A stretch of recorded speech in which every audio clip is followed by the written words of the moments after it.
Hey there everyone, so as you can see on the thumbnails, I'm about to show you how to fix the Facebook ad payment failed or card declined issue.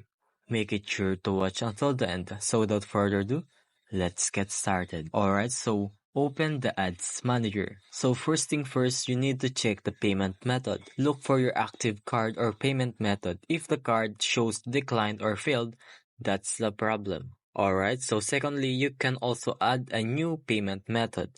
Enter a different credit, debit card, PayPal, or any supported payment. Make sure that the card has enough fund and it's approved for online or international payment. And another way is to manage spending limit.